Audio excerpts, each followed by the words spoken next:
23 minutes before 7 here on the programme. Deputy Chief Justice Raymond Zondo has announced that the Commission of Inquiry into State Capture will start by August this year. Zondo was giving an update on progress made in getting the commission running at a media briefing in Johannesburg yesterday. Sikonathi Mantshantsha is the Deputy Editor of the Financial Mail. He joins us now to discuss the matter further. Good to see you. Thanks so much for coming in. Thanks for the invite. All right, this has been a long time coming. Everybody waiting for this to finally resume. But what's your take on yesterday's announcement by the Deputy Chief Justice? I think he was more realistic in saying this may take about 2 years. That's the nature of commissions in South Africa. It definitely will take more than 2 years. Yeah. He was very realistic. He did not overpromise, and we hope indeed it will go as swiftly as the honourable judge hopes. Yeah, well, let's hope so. I mean, we've got a lot of people raising concern, and again, I bring the EFF into this, saying that Terence Nombembe, the inclusion of him in the state capture inquiry is not good. They've accused him of corruption, and he's still there despite these allegations. Is there anything we can read into it? Look, everybody will make allegations. It is the evidence that matters the most. The EFF so far has not provided any evidence of Terence Nombembe's wrongdoing or alleged wrongdoing. What they have certainly accused him of is that he received donations from Trillian, and that was SAICA, which, as soon as it became aware what Trillian was involved in, the Nombembe informed the board, and the board returned the money. Beyond that, I'm not aware if there's any other reason why, and certainly nobody has offered it, why Nombembe should not be part of the commission. Yeah, I mean, look, the reality is he's got his work cut out for him. And I mean, for him and his team to comb through all the allegations, particularly against the Gupta family, is not an easy task. Absolutely not. Now, in the absence of the evidence of his impropriety, he's absolutely the correct man to have. He's been, I mean, that kind of an auditor. He's exactly the kind of guy you need to be sitting and sifting through the millions of pages that they have to get through in order to have their job done. I don't have any complaint, or I have no objection really to his presence, unless of course there is evidence, tangible evidence of his wrongdoing. Yeah. Are you satisfied with the elements that are going to be investigated in this? Leon, the one problem I have, that commission is going to do what it does and then make recommendations. What we do need is prosecution of the people accused of corruption, yeah. And that commission doesn't have the power to do that. It will be just yet another commission of the many we have seen over the past 10 years and certainly over the past 24 years of democracy. What we do need, and my concern here, is the thieves are getting away with it and nothing happens to them. The commission, in the event that it may recommend criminal trials against some people, that will be at least after 3 years from now. That is my concern. Yeah, I mean, it's quite incredible to see the budget that's been handed over to this inquiry. I think we're talking about 230 million rand that they will be having at their disposal, and more if necessary. So, you know, this is a big inquiry. You need those kinds of resources, and you need a whole lot more to back up your interest, to make sure that you leave no stone unturned. But again, I repeat, the problem is not what the commission does. Where is the law enforcement agency? Where are the police? Where are the prosecutions? There's mountains of evidence out there of the whole corruption. Now we've had to wait and hope for an inquiry. What do the police do? What do the prosecution agencies do? This is their job. Yeah, I mean, there's one thing having an inquiry, but you're saying there's another thing, actually holding someone accountable and actually having prosecutions, because this is what people are looking for. And people may be tired of hearing about state capture, but still nobody has fallen, and that's the reality here. That process is just a repetition of what happened in Parliament over the past year.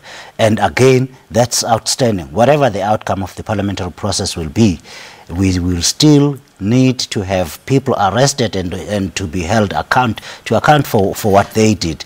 Nobody is talking about that. You would think we live in a country where there's no police no law enforcement agencies, no prosecutions, nothing. We just hoping and waiting that something may happen. In the end, the Judge Raymond Zondo will make recommendations and indeed will recommend that other people get prosecuted. But guess what? He still won't be able to prosecute them. That's the reality. Nothing's binding that comes out of that. It's just recommendations, which we've seen a lot of.